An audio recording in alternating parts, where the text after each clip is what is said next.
everybody, to Future of Beauty Unfiltered. I am your host, Hannah Cook, Head of Growth and Innovation at the Pull Agency. And today I am joined by the fabulous Claire Van Bekkum, who is Head of Communications at Monuskin. Welcome, Claire. How are you doing?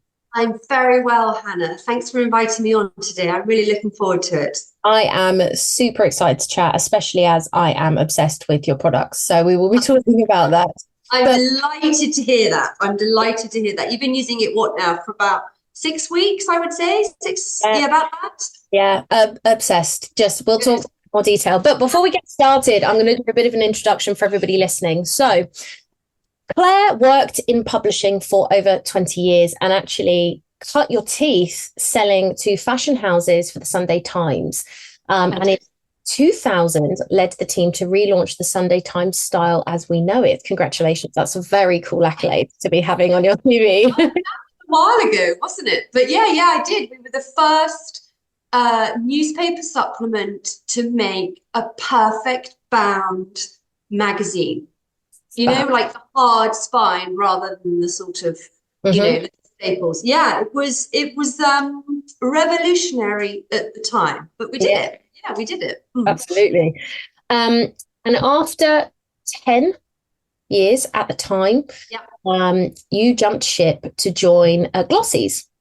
I did, yes. I went to a magazine that was called Harper's and Queen. And at the time, it was edited by an amazing woman called Lucy Yeomans, and the publisher was Tessa McLeod-Smith, and they were quite the dynamic duo. And they wanted to take it back to its original title, which was Harper's Bazaar. And that's what we did, the team did. We went from being this kind of very Sloaney, Hooray Henry, massive competitor to Tatler, taking it all the way back to its original heritage of being a true fashion magazine. And we did it really, really well. Yeah, it was a great experience. I remember we launched at the Hippodrome and Dieter Von Teese was our entertainment. Yeah, it was one of those magical nights that you'll never forget. Yeah, that sounds amazing. But it was amazing. In 2017, you actually followed your heart and you moved to the Cotswolds for a life of buying brown sugar and clean church, which I did, because during my 30s, I was watching everybody get married and have side return extensions, whatever that was, but it was big at the time, and have their babies. And there I was doing my lovely career, working hard, working up the ladder. But what I really wanted to do was to be married. I mean, it's so embarrassing, kind of. Anyway, I then went to Condé Nast, had the most amazing career running this brilliant team as one of their associate publishers. And they say, if the gods really want to mess with you, they give you what you want. So in comes my husband, Laurent Van Bekkum, or as I knew him, Larry Van Bekkum. And we had been friends, we think, for about 15 years. And then in the summer of 2016, I don't know what happened, Hannah, something happened, and off we went to leave London and set up a life in the Cotswolds. How predictable. But that's exactly what we did. And at the same time, I was given an opportunity to apply. It was never guaranteed, but to apply for redundancy. And I ummed and ahed. I was like, should I? Shouldn't I? And then a brilliant girlfriend. Can I swear on this podcast? Maybe I can't. You absolutely can. It's fine. I was going to be offered this incredible job to kind of help publish but 2 magazines, whatever. I could commute from Swindon every day, not a problem. And my girlfriend said, what are you waiting for, Claire? And I was like, right, she's onto something here. So I took the redundancy, left London. Larry and I bought this house and we got married the following summer. And that leads me on to, buying brown sugar every day. That's what I did. Absolutely. Bought brown sugar, decorated the house. And then I just got itchy feet. I got bored and I didn't feel like I wasn't part of the business. I was taking from the business, but I wasn't contributing to it. And I was really anxious about working with Larry side by side. How's that going to work? Are we going to fall out? Are we going to talk business, or are we going to kind of talk about us? And I thought it was going to be a very odd dynamic. But what Larry did, which I credit him 100%, he left me to it. Yeah. He was like, you want to do the marketing and the sales and help with the story of the brand, off you go. I will not get involved. And I think that's why it's been successful, because obviously we talk a lot. Pretty much gave me a free rein. So I was going to say, for any of our listeners that aren't aware, actually, after getting that brown sugar and cleaning the church, like you say, Itchy Feet came along, and a year later actually started working alongside Larry, because he had bought the company in 2000s. It was known as Susan, is it Molyneux? Susan Molyneux Skincare. Susan Molyneux. And business he bought. And you actually ended up bringing it into kind of the modern age with a new brand name of Monuskin. Now, obviously, together, you are, as you've mentioned, a husband and wife duo, but very much work and focus in different ways. Yeah. And you have worked really hard on actually kind of unveiling the brand's very unique story, redesigning the packaging. And what I love even more is that Larry took a course in beauty therapy. He did. He went from the city. No one could understand what on earth he was doing. Why was he leaving this amazing job in the city to go and buy a skincare business in Cheltenham? But he could see the potential in it. But in order for Larry to be able to communicate with his team, his formulator, his suppliers, understanding what his customers wanted, he went and did a level 1 and a level 2 beauty therapist course. He said he was the only boy there, but he kind of head down, went on and did it, which then made him have a much more innate understanding of the business that he was amongst. It wasn't just about, well, how does it, what's the cash flow doing? How's the spreadsheets looking? What are we doing with these sales? Who are we employing? All the kind of the nuts and bolts. He actually understood the business from the grassroots. And that's because he went and trained in level 1 and level 2 as a beauty therapist. And I love that, right? Because we hear a lot of the time in the industry about people, particularly in the finance world, leaving the finance sector, kind of been working in London. And actually, I know loads of people that have done it.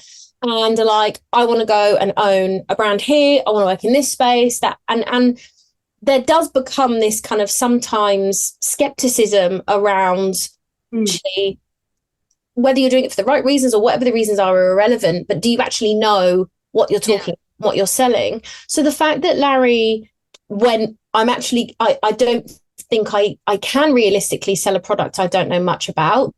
Yeah, well, you can't. I don't believe you're going to go and learn about it. Yeah, because you've got a lot of respect for that, right? Well, I certainly do. Yeah, of course I do. Because as I said, if he's going to stand on the factory floor and talk to his formulator about what are we doing, how much vitamin C are we putting in the brightening boost, or how much rose oil are we putting in our cleansing balm, he needs to understand what effect that's going to have on the skin. We're not there. I think there are a lot of people that have bought a skincare business and they run it as a marketing business and very, very successfully. But because the primary route of our business is selling to trade, selling to beauticians and beauty therapists and spas and salon, whether that's a big spa or a girl working on her own from the back room, we need to understand what she wants and how she wants it. And Larry had to understand what process she was going through when she was doing a facial. And that's why he did it. And I think it's really kind of turned the dial on the success of the business because he understands it from that level. Absolutely. Hats off, Larry. So take us back then to 1981 when Monuskin was actually initially founded. Yes. What was the landscape for beauty and skincare like back then? It was an interesting time back then because you have to think about, and obviously this comes from my publishing background, how immense the magazine industry was then. So whether it was Woman's Weekly, the Radio Times or Vogue, they all had a sort of an endorsement of the skincare industry. That's when luxury brands and mass market brands really started advertising in a very significant way. And so women became much more used to seeing scientifically proven skincare and natural skincare, to be fair, coming in front of them. And don't forget, Hannah, that's when everyone was going down to House of Fraser or Debenhams or Harrods, and they were buying their skincare from the shelf. So the market was very, very strong indeed. And it had gone from, you know, using Ponds because that's what your mother used, nothing wrong with that, but kind of going from what was on your mother's dressing table to being inspired and educated in a much more intimate way, because you were looking at these beautiful adverts from Estee Lauder or Clinique. I mean, Clinique, why do we all know about cleanse, tone, and moisturize? That goes back to Clinique, to educating us all. And I think that's really where the landscape was at that time. And Susan was looking at that, but what it wasn't doing was delivering her a skincare that had the advocacy that a professional needed. So she was dealing with customers that were probably familiar with Estee Lauder, or Clarins as it was coming out then, but wanted something much more unique, much, much more bespoke. And because she couldn't find it in the landscape, she went out and she created it herself. And she took what she could from the earth, basically, any natural ingredients, natural active ingredients. And we use the word active a lot. Active basically means it's going to change the structure of your skin at a cellular level. And she worked with some incredible formulas and formulations, and she started what we call today a true modern classic in the skincare world. So tell me, what was Susan's background? She identified this opportunity. She was a therapist, a beautician, but obviously there was something in her that drove her to realize that, yes, she could run a successful business giving facials and massages, but there needed to be something much more unique about her proposition. So if you went to see her and you had her own skincare that she was used, it really mushroomed.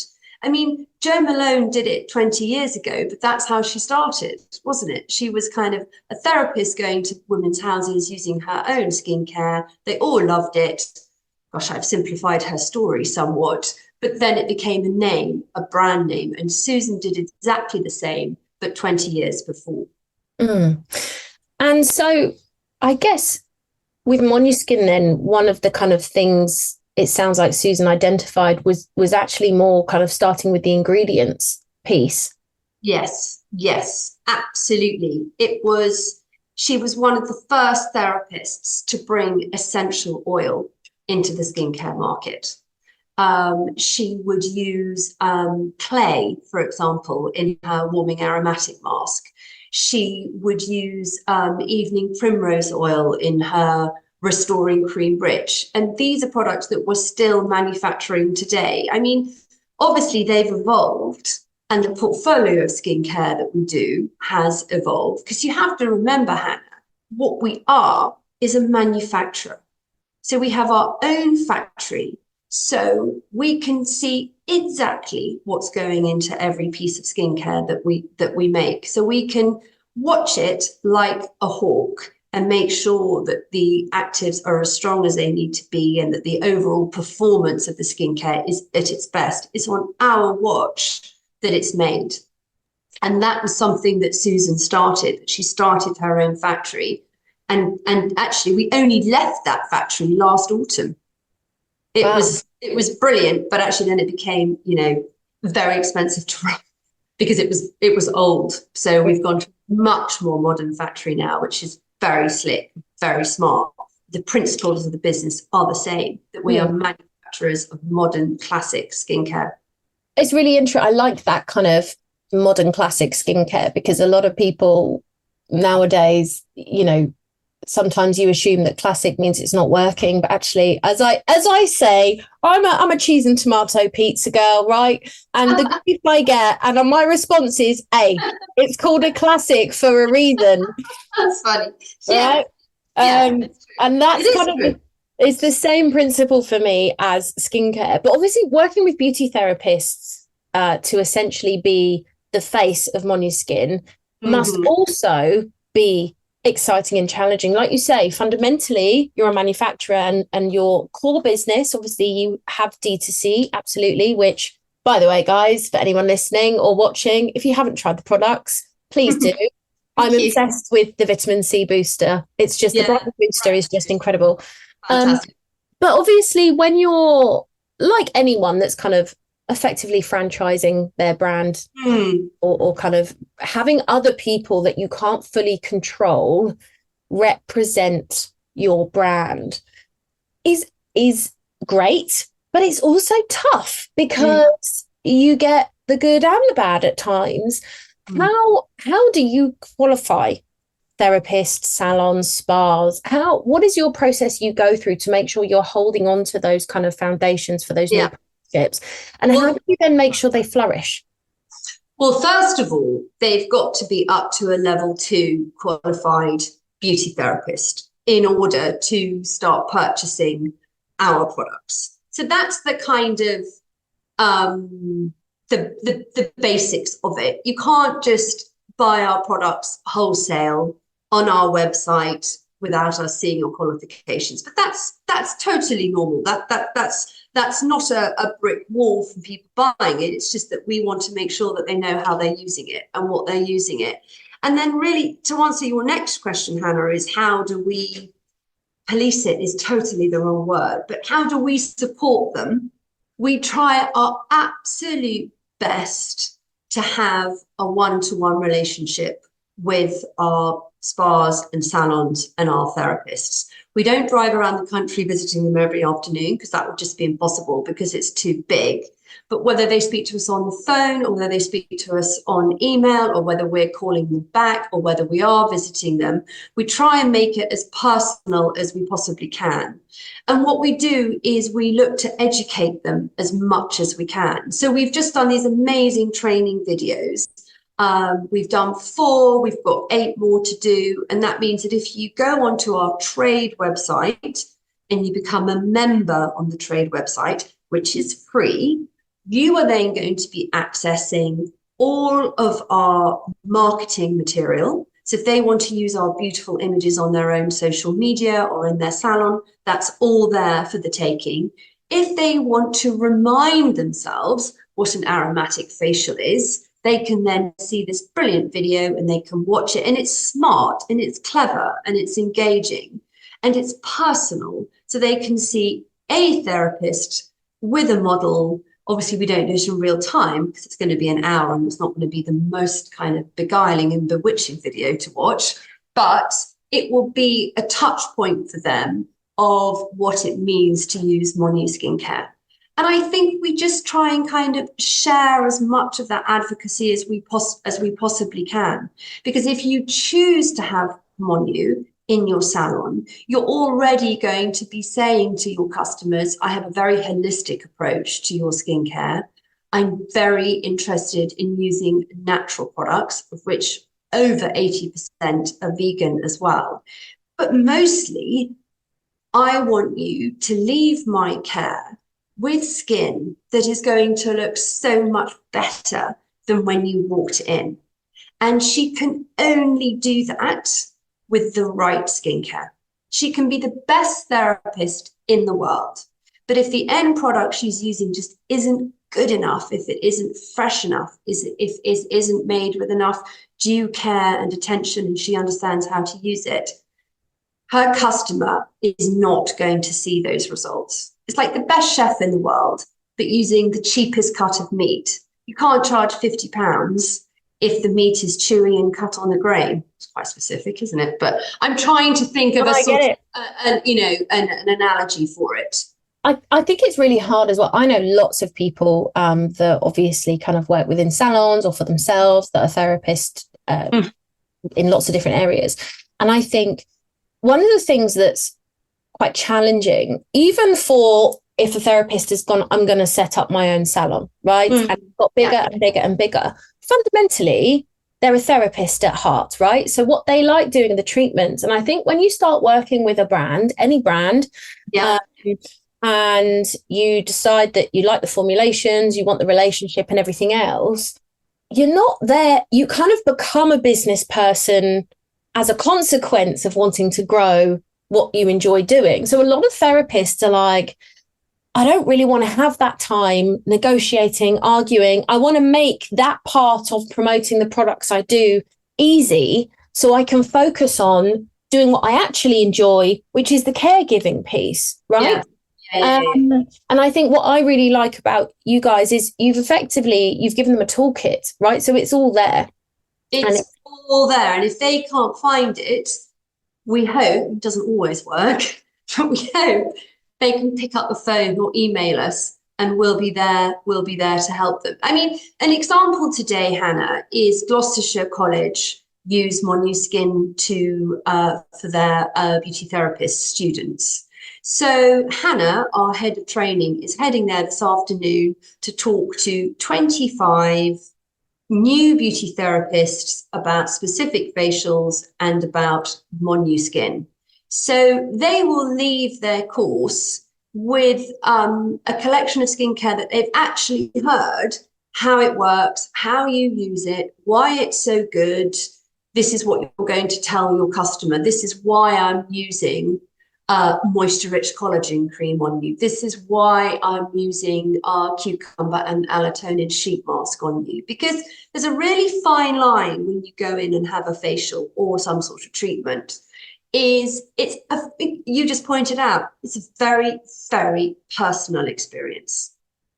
And you, as the customer, are quite vulnerable because you're lying on a bed, not wearing very much, with your eyes shut, and you don't really know what's going on. You can hear all those lovely pots and things being opened and closed and things being mixed and everything. And that should just be, just kind of mind wandering, off you go. But you also want to know what's she using and why is she using it and why has it made a difference to my skin, and do I want to take some of it home afterwards? So you're right, these therapists have got to be good businesswomen as well as being exceptional at what they do, so they're competitive and they're loved and customers come back. I think that's where a lot of brands fall down sometimes, actually, is it's the aftercare. Loads of different brands talk about this in different ways. Some people go, the facial is the core thing and everything else is maintenance. Other people look at it in different ways. But actually, what I love about the Monuskin products is it has more of that luxurious experience, like the simple things like on the kind of night creams, the push down lids on the pumps, and all those little things where you just kind of go, oh, that's nice. I mean, I've always thought if you're, when you spend money on a product, let's say you're spending £60 on a moisturizer, which isn't the most expensive you're going to spend, but that's probably the most expensive moisturizer we sell. Or you could buy a box of sheet masks, which is going to cost you £100. You should feel some joy in exchanging that money. It shouldn't feel like a burden or a chore. You're not repairing the boiler or putting a new tire on your car. You want to feel a rush of joy that you have spoilt yourself or a friend, and that when you look at that, you're going to be reminded of how fabulous it felt. Only for a nanosecond. I know it's not going to change your world, but it's got to look wonderful as well in your salon or on your bathroom shelf. And so all the senses need to be loved, shall we say. So it's got to look beautiful. Of course, it's got to feel beautiful. It's got to smell beautiful as well. And no one's tasting it though, right? It, non-disclaimer, please don't eat the skincare. Don't feed it to your Labrador. Just keep it to yourself. But I think, when you are, okay, I'm going to spend £100 on a facial today. That's what I'm going to do today. You want it to be brilliant. The room is too cold or too hot or too noisy, or the music's not right, or your therapist is talking too much, or her deodorant's too strong, or the light isn't right. There's so many variables that they've got to think about getting right. The skincare has got to be the easiest thing to get right. Yeah, it's interesting because obviously Moni's established an impressive reputation for delivering products that genuinely understand the requirements of beauty therapists. Okay, how are the requirements of a beauty therapist different to those of a consumer, do you think? You've got to make sure that the actives are strong enough that they really are going to work. So our actives are slightly stronger than you would find in other skincare products, but not so strong that you're going to have a reaction to them. So that's really, really important. They've got to have, I think, if you're a therapist buying into skincare, I think they've got to have a strong heritage. Yes, it's exciting buying new brands, and we all want to kind of sample what's out there. But if you know that our skincare is formulated by therapists, made by therapists, used by therapists, you know that you're onto, a good thing. And do you just think that's because they've tried so many? Because obviously a lot of the time, like Dermalogica as a brand, prime example, started off as kind of a professional brand and then moved into the mass market. And then they kind of had separate ranges. Obviously, if you're going to be using formulations with, let's say, a higher dosage of vitamin C and things like that, you have to be qualified to understand, like you say, how to safely use them. And I think consumers are definitely getting there, where if you're a real avid skincare junkie, you kind of actually start to understand that stuff a little bit more. But there's definitely differences as a brand. And this is what I was saying to actually before we started the call, how you communicate with the professional space as a skincare brand versus the end consumer are actually completely different, aren't they? They really are. I mean, for example, we do a peel range, which goes depending on how your customer's skin is looking and feeling. It can have a 5% acid, a 10% acid, or up to a 20% acid, which you would build up with your customer over a period of weeks. So let's say she had a big event in 6 weeks' time, you'd hold her by the hand, you'd give her a beautiful facial, and you would start the acid peel slowly, making sure that she's using an SPF 15 for a minimum, and she's using our product, which is Recovery Balm, to help any kind of tingling or soreness. And that's a proper treatment that you will only get with a qualified therapist who happens to just love the Monu peel. What we then do is we do an at-home peel kit, which doesn't have nearly as much strength. Love that, by the way. Is that the enzyme? It's the exfoliating enzyme, but we also do one, I think it's a 3% peel. It's a whole box, a whole kit, which you can then take home. And if you're having a 6-week peel treatment professionally, you can then keep it topped up at home with your at-home kit. Wow. So that's just a brilliant example of how you can experience Monu in the hands of a professional, but how you can take it home as well. I have to say, as we know, have met with, and I'm a Labrador, right? I just love everybody. I really do. But when it comes to trying skincare products, I am actually a silent skeptic. Okay. Just because I have tried so many. And I have tried repeatedly to make some content about the products that you kindly sent. And I flip-flop daily between which one I love more. And the vitamin C, the brightening booster one for me is absolutely there. But you've just reminded me of the enzyme exfoliator one as well. My boyfriend for the last month has been like, your skin looks great. What are you doing? Of course it does, Hannah. Your skin is sloughing off its top layer roughly every 28 days. So us girls get up, wash our face, we put our moisturizer on, we put our serum on, we put our SPF on, we'll most likely then put our makeup on. Then we're going to go and sit in front of a screen and have all that coming at us. Then we're going to go and pick up our kids from school and go shopping. Then we're going to write a presentation. Then we're going to do some cooking. Then we're going to sit down and watch TV. Then we'll empty the dishwasher, change the sheets, go to bed, wake up, rinse and repeat. That's a lot that your skin is going through. So the exfoliating enzyme is just going to speed up that process of sloughing off that dead skin, which makes our skin look really, really dull. And your skin will thank you for it. And that's why it's one of our most popular. And I think we also do one, a much more classic one with little grains in it, little kind of tiny grains, non-plastic, which is lovely if you want that kind of fresh, clean, washed bit. But yeah, exfoliating enzyme is a classic treatment that your therapist would use, but you can then take home.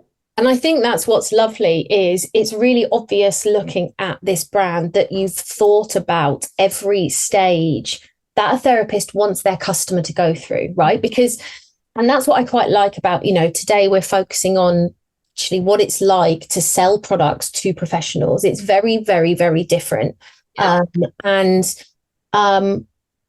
Therapists actually have thought about what they would like in an ideal world. If they had that dream customer that just went, yep, what am I doing? What am I buying? And I'll go and do it from beginning to end, to be able to make sure you've got all of the products to support that is really key.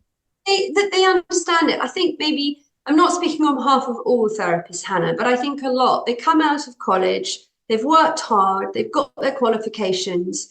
And if let's say they want to set up on their own, they know they're going to make money out of waxing, out of eyelash and eyebrow tinting, and out of manicure and pedicures. That's fodder that we all have done pretty repeatedly. Making money out of a facial is much harder because it's not in our DNA to go and have a facial every 6 weeks. I wish it was. We try and encourage people that that's what one should do. So what she's likely to do is she did feel, yeah, I'm going to start facials. I remember what I was taught at college. She may go and wander around her local kind of, let's say, Aston and Fincher or Salons Direct, and she might pick up something that's quite cheap that will give a good, solid facial. And then her customers hopefully will start to enjoy it and like it, and she'll have repeat business. And it's at that point she might go, do you know what? I think I can invest a little bit more money in my skincare kit. What's out there that's natural and holistic and has got a great reputation? And that's when she'll either remember training with Monu, because we're in many, many beauty colleges, or she'll find us online through social media or through Google Analytics or through Facebook. And that's when she'll start to explore the world of Monu, and she'll see the whole portfolio that we have, the whole types of skincare that we can deal with. And she can actually start to think, I can now make money out of facials as well. I've got my bread and butter, but actually if I can hook these women in and see all the benefits of having a facial course over 6 weeks, that makes her life, I think, a bit more exciting, a bit more unique. It's really interesting, isn't it? Like what you say around leaving college. British Beauty Council actually released a report a couple of years back, in 2023 actually, in the Value of Beauty report, that 80,000 young people completed educational qualifications in hair and beauty. However, we saw that almost a third of that don't enter the space. And I think, like you say, it's because a lot of the time it's those barrier to entries of finding the right product. It's overwhelming, right? It is. So formulation is obviously a key part and a key differentiator for Monu, but equally you're very proud of and talk a lot about the fact that it's manufactured in small batches and in the UK. There are more and more kind of small to medium brands and businesses that are really leveraging the fact that it is produced within the UK. Yes. It's becoming something that consumers are more aware of and actually appreciating more. In your view, how does this benefit both the end user and the professional? The biggest benefit is what you're going to see on your face. Because if you make it in small batches by hand, the actives are going to be much, much fresher and they're much more beneficial because it's not full of preservatives, because it's sitting on a shelf in a hot light, in a hot environment for maybe up to 2 or 3 months before it actually reaches, your bathroom cabinet. It means, as I said earlier, that we can be forensic about what we're making and how we're making it. And that is going to be advantageous to the end user. It's like buying. Do you want a cup of coffee that's, do you want an instant cup of coffee that's a quick fix, or do you just want to spend a little bit more time having a freshly ground cup of coffee? It'll probably take you another 2 or 3 minutes. I think that's the difference. That is the difference. It's just better for your skin. It's so much better for your skin. And you as the end user or the therapist are going to see the results, because the active is so much fresher. You are a woman after my own heart, Claire, with all your analogies. Honestly, we're like kindred spirits. Coffee and pizza. Sorry, I'm obviously hungry. No, I am here for an analogy. So yeah, I mean, I think there is definitely more of a pressure now for people to be paying attention to the ingredients. I also think that, like you say, when you go for a facial, I don't know why. It's something that I still have yet to unpick. Right. The dressing industry have done such a good job at elevating hair, right? So women will not even flinch about going and dropping 200 quid and getting my hair done every 6 to 8 weeks, right? Yes, not a problem. Yeah. Facials, I would probably, I love a facial, but if I was really honest with myself, would I budget £100 for every 6 weeks as part of that to go and have a facial? No, I wouldn't. Which is bonkers, because it's my favorite thing. And I think partially that is because of nowism that we all now have, which is very much with hair, it's instant. Yes. And if you have problematic skin, as an example, that takes time. Yeah. So there very much is an education process that I think a lot of people have to go through. Yeah. And also, like you say, the product should just work. The formulation should just work. But also you need to have a really good therapist that's going to set your expectations. So whenever I've gone and seen my therapist, who I adore, what I love is she does not mix her words. She's like, I'm going to see you 4 times, but then you're going to look like a different person. And I'm like, oh, okay. Yeah.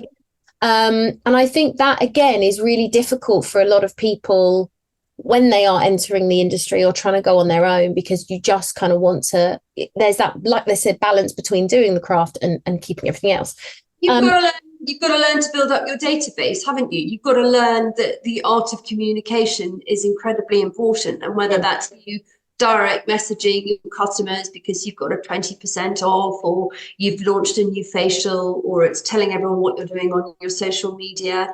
I'm afraid you've got to put that in order to see the results. If you've just spent £500 with Monu on a whole collection on a new facial, I can't just magic up new customers for you. You will have to put it out there in order to get a return on your investment.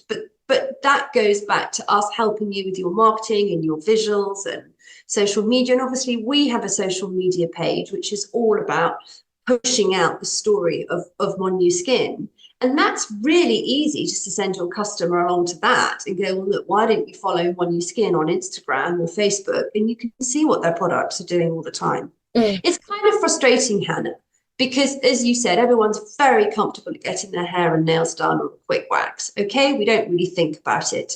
But actually, if you knew the benefits that your skincare at home is going to have after a facial, they're so much more potent. They're so much stronger because someone else has gone and done your skin professionally. I was pulled up short about 4 years ago. I went and had a facial, and I was all like, yes, Monuskin. And she was like, well, your skin is not clean. And because I just wasn't cleansing it properly. I thought I was, but I wasn't. And it took a beauty therapist to kind of sort it out for me. And now I'm fastidious about cleaning my face every night. Fastidious. Because I was kind of shamed into it. But she was completely right to tell me. And that's what's so brilliant about if you can form a relationship with your therapist, even if it's just 4 times a year, once a season, you go and you kind of strip it all back and start again, and then you carry on with your formulations at home, your skin's going to thank you for it, and your therapist will thank you for it as well. I'm someone that everyone rolls their eyes at if they tell me they don't double cleanse. So I'm a therapist that I'm like, what? Well, yeah, exactly. Yeah, get cleaning. Yeah. It really does. So obviously, as kind of mentioned at the start of the podcast, Larry had really invested in his own knowledge to educate himself around what a therapist would be going through, what they'd be asking for. But obviously, because you work with both sides of the fence, and this is what I love about Pull as well. We see both sides of the fence. We've got brand side experience, but we also take the time to understand the consumer. There are trends that show that investment in self-care and well-being are continuing to grow, have been, but we very much saw this big spike during COVID, as we all know. How has that shift in kind of customer and end consumer mindset impacted your business? I think it's about building a truly authentic relationship with the customer. No bullshit. We are a manufacturer, as I said earlier, of modern classic skincare. We're not marketeers. So if you're going to invest in a portfolio of skincare for your business, you've got to make sure that it's authentic and that you have a real and genuine relationship with the person that you're buying that skincare from. And I hope that that's something as we grow and as we get bigger, that we can hold on to. So actually, we now have our own app, which people can communicate with us on, as well as totally relaunching our new trade website, which is www.monuskin.co.uk. And we have completely redesigned that. But what we've done is there's a little educational video on there where we'll hold your hand and we'll talk you through which buttons you press at which point and how you kind of re-register. So I think as us as human beings, women in particular, get more familiar with what we need to do to look after our skin, we get more familiar with the terminology, we get more familiar with the ingredients, which wasn't happening in the 1980s. Nobody knew about retinol, nobody knew about vitamin C, nobody knew about collagen, or it certainly wasn't part of the experience. It's about helping our therapists understand what those ingredients are and then moving on to share it and reinforce it with their customers. Because I think customers are going to be more knowledgeable. Knowledge is power. I think you've hit the nail absolutely on the head for me. What it does is, because the end consumer and the customer is more aware of these things, whereas before you felt like you were speaking a foreign language to that person. You know, they didn't understand the language and the terminology that was being used. And you would just say words like you could say, oh, this is high in vitamin C, it's high in hyaluronic acid, all these things. And they just go, right. Whereas now you can say those things and there's very much oh, okay, that's great. Like, and there's an acceptance of the quality of product because they now understand those terminologies. And I think going back to kind of your formulations, I think what's great, obviously lots of brands, particularly manufacturers, are always talking about NPD, right? New product development. Where's the next one?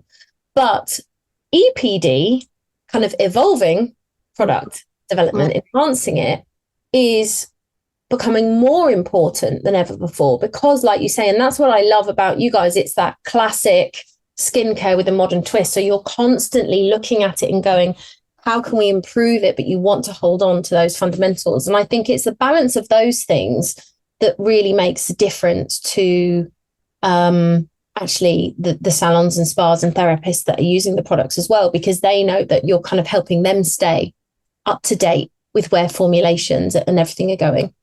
We want them to be excited about it. You know, as I said before, when you spend money, you want it to be exciting and thrilling and joyful. You don't want it to be a chore. We've got enough of that going on in our lives. So your therapist has got to understand your skin and explain what skincare they're using on it, which is going to make a difference. And should they wish, do you want to buy, or I would recommend that you buy at least one product from your facial. You don't have to take the whole thing away. That's what I'm here for. But if there's one thing you take away with your particular skin concern, I think it should be the cleansing balm, or I think you'd benefit from, the extra rich night cream. Or actually, what I think you need is just the gentle toner. That's it, because everything else is in its place. And I think that's what you're paying for. Don't just walk in there, have a lovely facial, part with £100 and walk out with greasy hair and, jump into the car and think, what was all that about? What did I get out of that? It's got to be a really, really special experience. And that will bounce people on to repeating it. And I think that's why we're very successful with therapists that visit homes, because you haven't even got to think about parking the car or, sorting something out. It's like, in you come upstairs, switch the phone off. An hour later, they've gone and you get back to normal. It's a really, really growing market for us. I love a home. There's something about, you do have that moment of, this is weird. Like if there's a pop-up, if there's a table in your living room and you're like, this is a very strange experience right now. What I like about it though, is when you finished having a massage or a facial or whatever, you're like on cloud nine. You're so relaxed and asleep. And what irritates me so much is that I have to get in a car and concentrate. And actually to be able to just hold on to that kind of like sleepy, elatic, kind of floaty state is brilliant. Waft around. I mean, I think it's different if you're going to a spa, like we're at Cowley Manor, which is this kind of incredible spa called Seaside in this beautiful hotel just outside Cheltenham. And that's a whole different experience. Yeah, cool. That is, fluffy towels and swimming in an indoor and outdoor pool, and then maybe having a manicure, and then having, a collagen facial or a brightening facial. That's on another level. And we're enormously proud to be part of Cowley, and it's a big jewel in our crown. But equally, we're enormously proud of those therapists driving around the country delivering Monuskin care at home. Yeah, I have loved talking to you. We spoke so many times now, and every time it's always longer than it needs to be. Sorry. But I have one more question for you. If you could give one piece of advice to anyone listening, what would it be? Don't be a busy fool. I would say you can get really, really caught up in the minutiae of a problem, where actually sometimes it's better to sleep on it, relook at it in the morning, and you'll probably find the solution. Otherwise, you're being a busy fool through the night. I've done it myself, trying to work out what's going wrong. Like, for example, we had a frustrating issue with the new website, but what it just needed was patience and time, and we resolved it in the end. So that would be a piece of advice that I should probably give to myself a lot more than I tell others. That's amazing. I have loved talking to you, Claire. Thank you so much. Guys, if you have enjoyed hearing and learning all about Monuskin, please do check them out. And any questions, as always, message us at podcast@thepoolagency.co.uk, and I'll speak to you next time. Take care.